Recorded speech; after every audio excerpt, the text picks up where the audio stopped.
academic recognition for admission और jobs in European countries। इस video को स्टार्ट करने से पहले मैं आप सबका स्वागत करता हूं। मेरी तरफ से आप सबको नमन है। तो ऐसा है कि हमें 100 कंट्रीज का एक्सपीरियंस है, यहाँ पर हम बच्चों को हायर स्टडीज के लिए भेजते हैं। तो हमें ये भी मालूम है कौन से जो प्रोफेशन है वो रेगुलेटेड है, कौन से नॉन रेगुलेटेड है। मींस कौन से प्रोफेशनल के लिए आपको वहां का लोकल लाइसेंस की रिक्वायरमेंट चाहिए या नहीं चाहिए। फॉर एग्जांपल, आप डॉक्टर हैं तो आपको डॉक्टर का किसी भी रिस्पेक्टिव कंट्री का लाइसेंस लेना पड़ेगा। फार्मासिस्ट हैं या नर्स हैं तो आपको उन रिस्पेक्टिव कंट्रीज के लाइसेंस लेने पड़ेंगे अगर आपने प्रैक्टिस करनी है। अगर आप इंजीनियरिंग की हुई है तो इंजीनियरिंग के भी लाइसेंस लेने पड़ते हैं। तो आज की वीडियो के अंदर मैं रिकॉग्नाइजेशन प्रोसेस के बारे में बताऊंगा। इसमें बहुत सारे कंसल्टेंट गलतियां करते हैं, तो जिस कारण बच्चे के वीजास डिक्लाइन होते हैं, बच्चों को बहुत सारी प्रॉब्लम्स आती हैं। अगर आपने अपने डॉक्यूमेंटों की इक्विवेलेंसी करवानी है या रिकॉग्नाइजेशन करवाना है आइदर फॉर एडमिशन के लिए या वहां पर जॉब के लिए, उसमें भी हम बच्चों की हेल्प करते हैं। और शेंगन की कंट्रीज में इसकी सबसे ज्यादा रिक्वायरमेंट रहती है, बाकी कंट्रीज में भी रहती है, क्योंकि ये 4-5 कंट्रीज तो फेमस कंट्रीज हैं। उनकी एग्जांपल से चलूंगा। जैसे आपने कनाडा के अंदर पीआर के लिए अप्लाई करना है तो आपको अपने डॉक्यूमेंटों को ईसीए करवाना पड़ता है। एजुकेशन क्रेडेंशियल असेसमेंट उनके अलग अलग अथॉरिटीज है, कोई पैसे करवाता है, कोई डिफरेंट चीजों से कराता है। तो अगर आपने ऑस्ट्रेलिया की पीआर लेनी है तो आपको वहां की रिस्पेक्टिव असेसमेंट बॉडीज हैं, वहां से अपने एक्सपीरियंस को, अपने एजुकेशन डॉक्यूमेंटों को असेस करवाना पड़ता है। इसी तरीके से यूरोप के अंदर भी ये प्रोसेस है, जिनको हम डिफरेंट नेम से नाम लेते हैं। तो मैक्सिमम जो वहां पर वर्ड चलता है वो है नोटिफिकेशन। तो नोटिफिकेशन क्या है कि वो आपकी एजुकेशन को अपनी कंट्रीज की इक्विवेलेंसी प्रोवाइड करती हैं। तो नोटिफिकेशन को मैं सिंपल भाषा में ये भी बताऊं कि लाटविया में जब आप अपना प्रोसेस डालते हैं तो वहां पे एआईसी चलता है।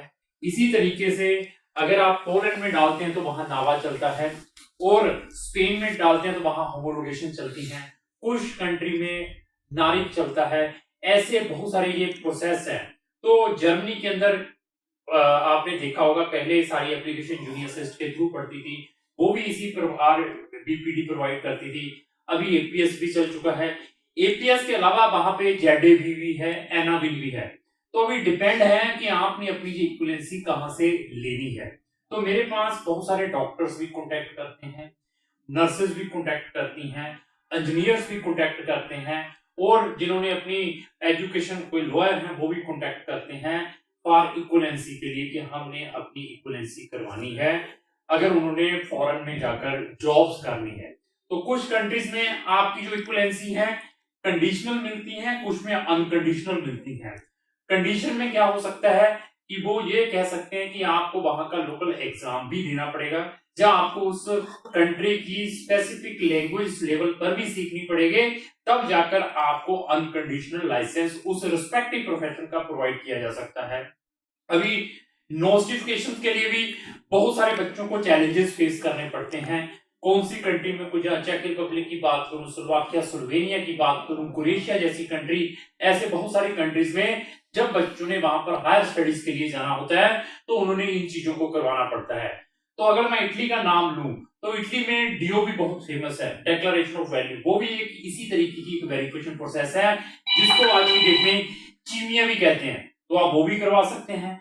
हम इन सब चीजों में बच्चों की हेल्प करते हैं। अगर आपको किसी भी कंट्री में इन चैलेंजेस को फेस करना पड़ रहा है तो आप हमें संपर्क करें, हम उसमें आपका बेस्ट से बेस्ट गाइड कर सकते हैं कि आपको क्या क्या प्रिकॉशंस लेने हैं।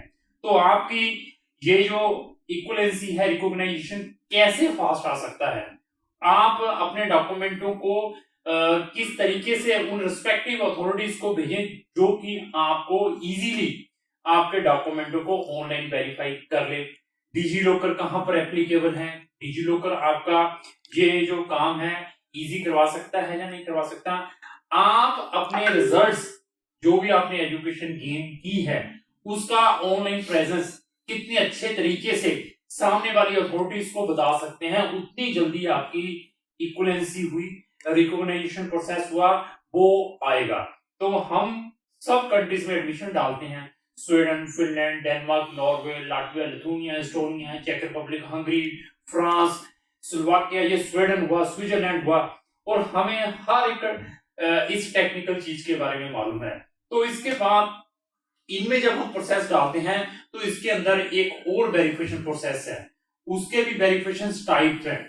ए टाइप क्या है, बी टाइप वेरिफिकेशन क्या है, एल टाइप क्या है, अपोस्टल कहां पर डॉक्यूमेंट करवाने हैं, आपने नोटरी डॉक्यूमेंट कहां पर भेजने हैं, सुपर लीगलाइजेशन डॉक्यूमेंट कहां पर यूज होने हैं, जब आपने इन प्रोसेस के थ्रू अपने डॉक्यूमेंटों को करवाना है। कौन सी कंट्री में ना पोस्टल की रिक्वायरमेंट है, ना नोटरी की रिक्वायरमेंट है, ना सुपर लीगलाइजेशन की रिक्वायरमेंट है, तो उसमें भी हम आपकी हेल्प करते हैं।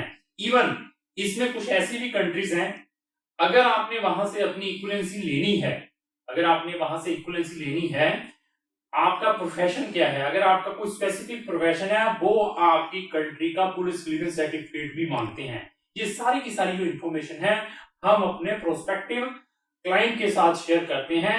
अगर आप किसी भी प्रोफेशनल से रिलेटेड हैं, आपने किसी भी कंट्री में जाकर वो प्रैक्टिस करनी है, अपने डॉक्यूमेंटों को रिकॉग्नाइजेशन करवाना है उस कंट्री के लिए, आप हमें संपर्क कर सकते हैं। आपने किसी भी कंट्री में शेंगन में पढ़ने के लिए जाना है, वहां पर इस प्रोसेस की रिक्वायरमेंट है, जहां आपको वो प्रोसेस में डिफिकल्टी आ रही है, तब भी आप हमें संपर्क कर सकते हैं। तो लास्टली एंड मेरी यही रिक्वेस्ट है कि अगर आपके किसी भी फ्रेंड को इस टाइप की प्रॉब्लम आ रही है तो उसको भी ये मेरी वीडियो शेयर करें। तो अगर मेरी ये वीडियो आपको अच्छी लगी, इसको लाइक एंड शेयर करना ना भूलें।